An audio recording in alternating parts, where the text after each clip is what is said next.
ആലപ്പുഴയിൽ യൂത്ത് കോൺഗ്രസ് പ്രവർത്തകരെ മർദ്ദിച്ച ഗൺമാനെ ന്യായീകരിച്ചു മുഖ്യമന്ത്രി. പോലീസ് തടഞ്ഞു, ആക്രമിച്ചത് കണ്ടില്ലെന്നും പിണറായി വിജയൻ. ആളുകൾ ചാടി വീഴാൻ ശ്രമിക്കുന്നത് കണ്ടു, അവരെ പോലീസ് തടയുന്നതും കണ്ടു.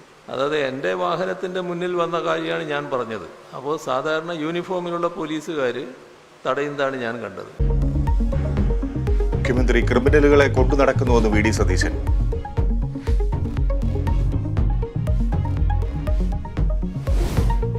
പ്രതിഷേധങ്ങൾക്കിടെ ഗവർണർ കോഴിക്കോട്ടേക്ക്. കാലിക്കറ്റ് യൂണിവേഴ്സിറ്റി ക്യാമ്പസിൽ ഗവർണർക്കെതിരെ ബാനർ. ഗവർണർക്ക് സുരക്ഷ കൂട്ടി സംസ്ഥാന പോലീസ്. സഞ്ചാരപാതകൾ രഹസ്യമാക്കും.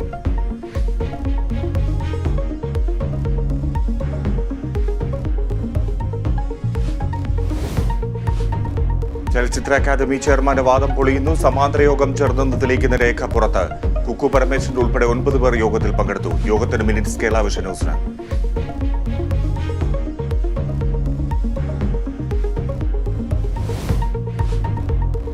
തിരുവനന്തപുരത്ത് DGP ഓഫീസിലേക്ക് മഹിളാ മോർച്ച നടത്തിയ മാർച്ചിൽ സംഘർഷം. പ്രതിഷേധം വണ്ടിപ്പെരിയാർ കേസിൽ പോലീസിന് വീഴ്ച പറ്റിയെന്നാരോപിച്ച്.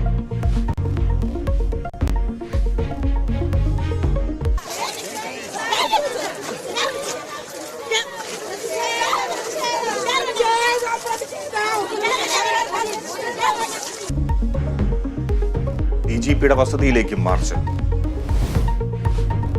പാർലമെന്റ് അതിക്രമം അരാജകത്വം സൃഷ്ടിക്കാനെന്ന് ഡൽഹി പോലീസ്. കൂടുതൽ പേരെ ഉൾപ്പെടുത്തി പ്രതിഷേധം നടത്താൻ ശ്രമം നടന്നു. ലളിത് ഫോൺ ഉപേക്ഷിച്ചത് ഹരിയാന രാജസ്ഥാൻ അതിർത്തിയിൽ. തെളിവെടുപ്പിനായി ലോക്സഭാ അധികൃതരെ സമീപിക്കാനൊരുങ്ങി പോലീസ്.